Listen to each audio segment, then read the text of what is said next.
Hi everyone. So I guess काफ़ी लोग इस वीडियो का इंतजार कर रहे थे। यहाँ से हम शुरू करने वाले हैं नोड जेएस का एक project with react JS. Angular के साथ भी प्रोजेक्ट आएगा, बट जैसे ही हमारा रिएक्ट वाला प्रोजेक्ट खत्म हो जाएगा ना, उसके बाद प्रोजेक्ट का नाम क्या है? E commerce dashboard. काफ़ी कॉमन नेम है, मुझे पता है कि आप लोगों को पता होगा कि ई कॉमर्स क्या होता है, डैशबोर्ड क्या होता है, तो आपको इसका मतलब भी समझ में आ गया होगा। बट सीखने को इस प्रोजेक्ट में बहुत कुछ मिलेगा, बिकॉज जब भी आप लोग एक नोड जेएस के अंदर प्रोजेक्ट बनाते हो तो वो एक नॉर्मल वेबसाइट नहीं होती कि 4 पेज की वेबसाइट बना दी हमने, अबाउट अस वाला, कॉन्टैक्ट अस वाला और एक होम पेज बना दिया। इसके अंदर काफ़ी सारी एपीआईज इंटीग्रेट होती हैं, कॉम्प्लेक्स डैशबोर्ड बनते हैं, और वही मैं यहाँ पे बनाने की कोशिश करूँगा। डेफिनेटली ये कोई एक बहुत ज़्यादा कॉम्प्लेक्स प्रोजेक्ट नहीं होने वाला है। सिंपल प्रोजेक्ट रहेगा, बेसिक प्रोजेक्ट रहेगा, ताकि सबको समझ में आ जाए नोड जेएस का प्रोजेक्ट एंगुलर के साथ में और रिएक्ट के साथ में किस तरीके से काम करता है। ये प्रोजेक्ट होता क्या है, इस वीडियो में आपको डिटेल से समझ में आएगा। हाँ, एक बात मैं आपको बता देता हूँ, अगर आपने ये सीरीज कंप्लीटली देख ली है तो उसके बाद में आप लोग इंटरमीडिएट यानी कि जो मिडल कॉम्प्लेक्सिटी वाले प्रोजेक्ट होते हैं और बेसिक प्रोजेक्ट होते हैं, आराम से बना पाओगे। इवन ये वाला प्रोजेक्ट आप बना के अपने रिज्यूमे के अंदर मेंशन भी कर सकते हो कि हमने एक प्रोजेक्ट बनाया है। कोड आपका इसको डेफिनेटली अवेलेबल हो जाएगा गिटहब के ऊपर। सबसे पहले ये वाला प्रोजेक्ट है क्या? काफी लोगों को नाम से समझ में आ गया होगा, जिनको नहीं समझ में आया कोई बात नहीं, इस स्लाइड से आपको समझ में आ जाएगा और बाकी सारी इंफॉर्मेशन आपको आगे वाली स्लाइड से मिल जाएंगी। एक डैशबोर्ड रहेगा जहां पे हम लोग प्रोडक्ट्स को मैनेज करेंगे एक ई कॉमर्स कंपनी के, या फिर एक ई कॉमर्स वेबसाइट को भी बोल सकते हो, जैसे कि अमेजन या फिर फ्लिपकार्ट होगी, स्नैपडील होगी। ये क्या करती हैं? अपने प्रोजेक्ट की कहीं ना कहीं लिस्टिंग करती हैं, और वो कहीं काम होती हैं, वो एक डैशबोर्ड के अंदर होती हैं। ऐसा ही एक हम लोग डैशबोर्ड बनाने वाले हैं। जैसा मैंने आपको बताया, सिंपल और बेसिक प्रोजेक्ट रहेगा ताकि सबको समझ में आए। मैं पहली बार में इतना कॉम्प्लेक्स प्रोजेक्ट बना दूं कि लोगों को समझ में आए। अगर आप लोग ये एक्सपेक्ट कर रहे हो कि मैं इसके अंदर एक कंप्लीट अमेजन या फ्लिपकार्ट बना दूंगा, तो वो पॉसिबल नहीं है। वहां पे कम से कम भी एक प्रोडक्ट के ऊपर 100-150 डेवलपर लगे होते हैं, एक एक मॉड्यूल के ऊपर 10 डेवलपर लगे होते हैं, और स्टिल उनको सालों लग जाते हैं।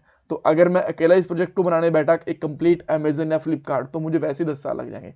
बट नो डाउट उस प्रोजेक्ट में किस तरीके से काम होता है, बेसिक चीजें कैसी उसकी लिस्टिंग होती है, प्रोडक्ट्स वगैरह कैसे शॉर्ट सर्च होते हैं, सब कुछ इस यहाँ पे आपको मिल जाएगा। फ्रंट एंड में नहीं बनाऊंगा, डैशबोर्ड बनाऊंगा, बिकॉज डैशबोर्ड कॉम्प्लेक्स होता है as compare to front end. Front end के अंदर आप नॉर्मल पेजेस बना देते हो, टेक्स्ट भर देते हो, ठीक है, और वहां पे मॉडिफाई करने के ज्यादा ऑप्शन नहीं होते हैं। बट डैशबोर्ड के अंदर चीजें ज्यादा कॉम्प्लेक्स होती हैं, तो हम लोग उसकी बात करेंगे। आपको आराम से समझ में आएगा कि एपीआईज वगैरह कैसे बनाते हैं, मल्टीपल एपीआईज कैसे बनाते हैं नोड जेएस के अंदर, कैसे वो एक दूसरे से सिंक करती हैं फ्रंट एंड में, रिएक्ट या एंगुलर। बिकॉज मैंने आपको बताया पहले ये वाला प्रोजेक्ट रिएक्ट के साथ में बनेगा, बाद में एंगुलर के साथ में बनेगा। तो हमारी नोड जेएस फ्रंट एंड के साथ में किस तरीके से इंटरेक्ट करती है, किस तरीके से सेम एपीआई रिएक्ट में काम करेंगी, सेम एपीआई एंगुलर में काम करेंगी। तो इससे आपको ये भी एक्सपोजर होगा कि सेम एपीआईज मल्टीपल टेक्नोलॉजीज के साथ में किस तरीके से यूज में होती हैं। अगर आप दोनों प्रोजेक्ट देखोगे, तो एक प्रोजेक्ट देखोगे तो भी कोई दिक्कत नहीं है, एंगुलर भी काफी फेमस है, रिएक्ट भी काफी फेमस है, एक भी देख लोगे तो भी आपको बहुत ज्यादा बेनिफिट मिलने वाला है। अब बात करते हैं कि ये प्रोजेक्ट इतना इंपॉर्टेंट क्यों है।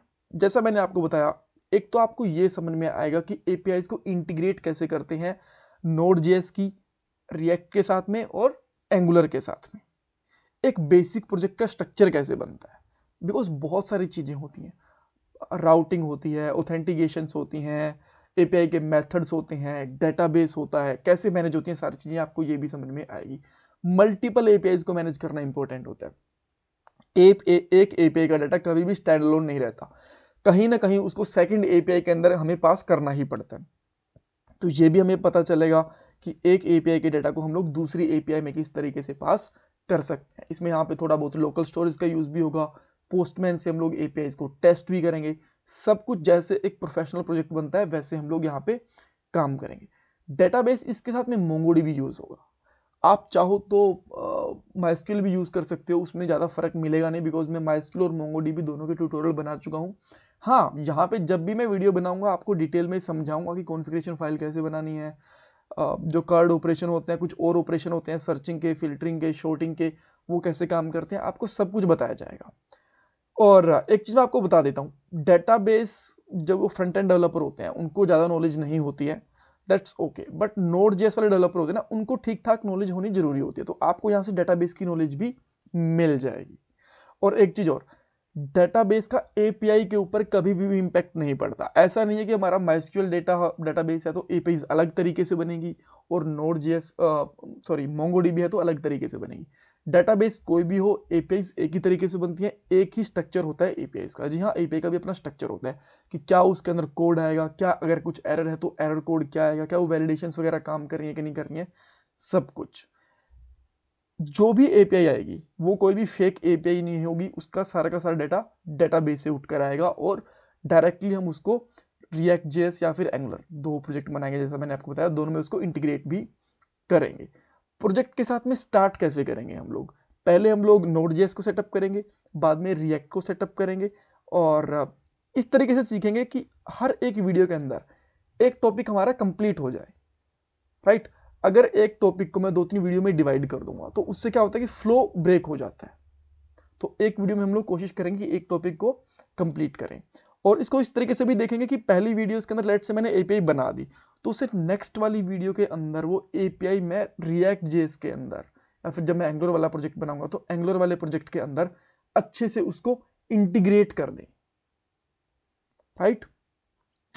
इससे क्या आएगा कि आपने एपीआई बनाई उसको इंटीग्रेट कर दिया, एपीआई बनाई आपको इंटीग्रेट कर दिया, इससे आप स्टेप बाय स्टेप चलोगे, सेम लेवल में रहोगे नोड जेएस के अंदर भी और रिएक्ट या फिर एंगुलर के अंदर भी।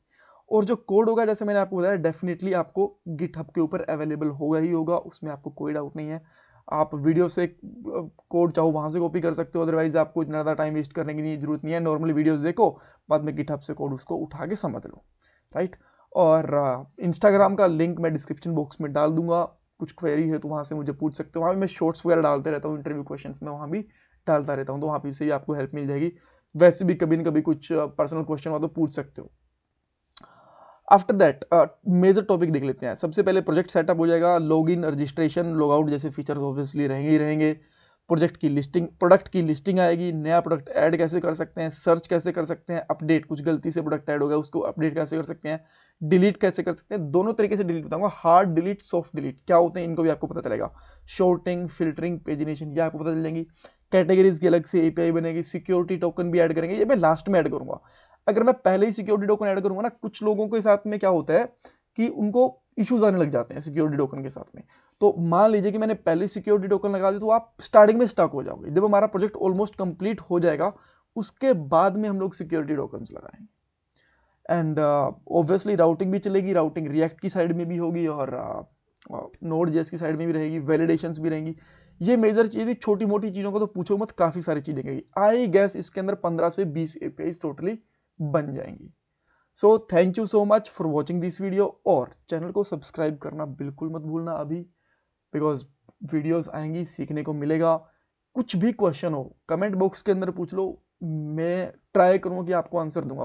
कई बार होता है कि दिन में पूरे चैनल के ऊपर 200 300 कमेंट भी आते हैं, तो कुछ कमेंट मिस हो जाते हैं, बट स्टिल मैं ट्राई करूंगा कि हर एक कमेंट को कवर करने की कोशिश करूं, और आपको और आपके साथ मैं अच्छे से नोट जेएस कंटिन्यू करूं। Thank you so much.